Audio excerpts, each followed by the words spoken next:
Many experts predict that the world economy will be in a difficult and different place by the end of 2023. But you can ensure your family is prepared with the right steps. With inflation around 6%, interest rates rising across the board, banks collapsing, layoffs happening each week, the economic forecasts look bleak. But you don't have to become a victim of rising prices and job loss. You don't have to face the future unprotected. Join me in this video today as we discuss the steps you can take today to create and ensure your family's financial future is secure. We'll go over the basics of financial planning, ways to save and use money wisely, and strategies to create a comfortable and secure future for your family. By implementing these strategies, you can make sure that your family is not only surviving, but thriving in the next few months. There are several steps that your family can take to prepare for the challenging economic times ahead. The first thing that you should do is to create a budget. Now, whether you've been diligently following your budget, haven't looked at yours in a while, or have never used one, now is a time to revisit your budget. A budget is basically assigning a job to every dollar that you earn. That job can be to pay down debt, it can be to save, it can be to buy fun and beautiful stuff. The goal of the budget is to see your inflows. How much money are you making as an income and how much are you spending? That's all it is. It's all about just understanding what's coming in and what's going out. A budget can help you identify expenses that either can be reduced, eliminated, so that you have more cash on hand to either save or put towards debt or even invest. Here's the reality though. A lot of budgets fail, meaning most people budget, but they either don't follow through it or they go over the amounts they specify. Mostly because many people aren't doing their budgets properly and aren't planning their expenses properly. I'd recommend starting your family financial preparation by completing a family spending plan. This is basically an annual budget, a budget that allows you to look at all of your expenses from a year's perspective. Many of us don't realize that most of our expenses are actually pretty static. So if we can look at our expenses from a year perspective, we can define and design a budget that works for our family. When you do your family budget, you will need to get input from all members of your family. What kind of expenses are you expecting for son number one? What kind of expenses are you expecting for daughter? What kind of expenses are you expecting for the partner? These all add up, and you want to plan ahead when these expenses come so that you are ready and not scrambling to find cash for these expenses. When we also do our monthly budgets, some of the costs can seem pretty small and minor. So we don't think that that's an important cost to even consider. But when you start adding up all of those smaller amounts, it can add up to big savings if you figure out how to reduce, eliminate, or figure out if it's really something that your family wants and needs to spend money on. When you create a spending plan, you also become better at planning for expenses so that you are never caught off guard when something comes up. You can learn more about a spending plan and a spending schedule in this video, which has a full spreadsheet walkthrough so you can get your budget created today and use it as the basis for planning for tomorrow. The next step that you are going to do to prepare for the challenging times ahead is to build up that emergency fund. Emergency fund is basically having cash on hand so that you give your family the space to make money decisions that have positive long-term benefits and results. The challenge when an emergency comes up is that we tend to panic or overthink it, and we end up making short-term decisions that are either more costly or more time-consuming or does not go in line with the values of our families.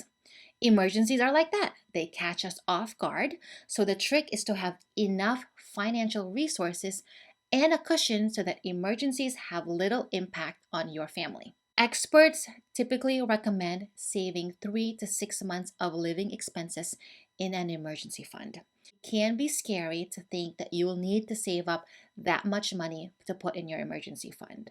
But I want you to note that you actually don't need as much as you think, especially if you have other assets or resources that you can tap into. I have a full explainer video on emergency funds that I'd also recommend that you watch so that you can plan ahead and boost up that emergency fund just in case. The next step that you're going to do to prepare for the potential economic hardship in the next few months is to start implementing some frugal strategies. This is all about being a bit more intentional and conscious with your spending. Now, frugal does not mean cheap. It is all about finding what your values are as far as a family and putting your money into those values.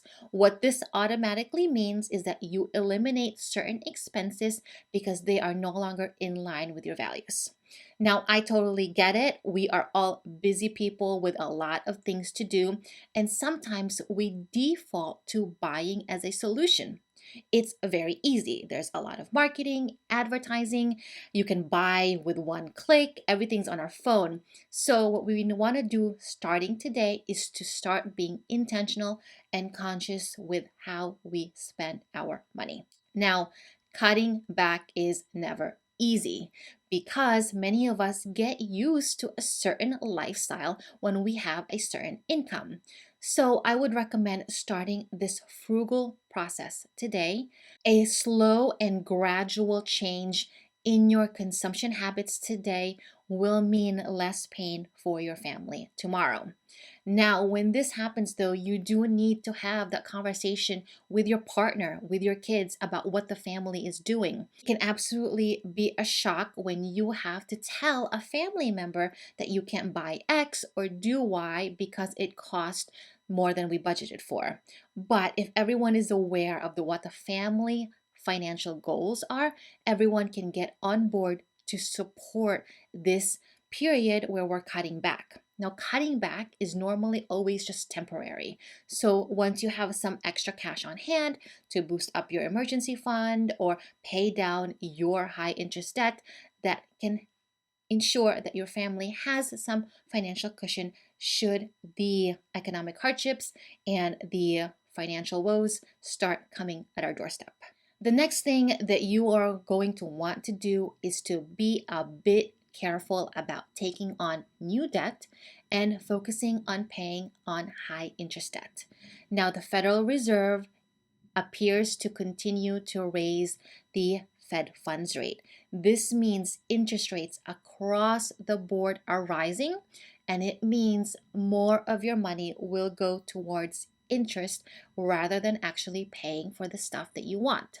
So, for the next few months, I would carefully assess your spending needs and whether it is absolutely necessary for you to take out a loan. It might mean that you have to wait a few months or maybe next year to buy that new car. Interest rates on new car loans are high. Interest rates will increase for student loan debt, and interest rates on credit cards are also rising. So, if you are already strapped for cash, you don't want that extra cash to be going to interest payments. Remember that when you take out a loan today, you are basically promising your future self to pay for that loan. So you want to be a bit kinder to your future self so that you are not putting them in jeopardy by signing a loan that is of a very high interest. Now, if you have existing debt, this can be credit card debt or other loans, prioritize paying high interest debt first. This can save you money in the long run and it can put money back in your pocket the faster you pay it off. Your next priority item after all of this list is to build extra sources of income. Now, even though economic activity will slow down and we might enter a recession, there are still businesses and people that need support. So there are still opportunities to make money. The thing is, we just all have to think outside the box to figure out what those are. Companies will still continue to do business. People still need to buy stuff. So, what you need to do is to position yourself in a place to figure out what those solutions are and make money from there. Now, during this time, it might be necessary that you take on a side job, you rent out an extra room in your home. It might be necessary that you start a business using the power of the internet. So, think outside the box when it comes to building sources of income.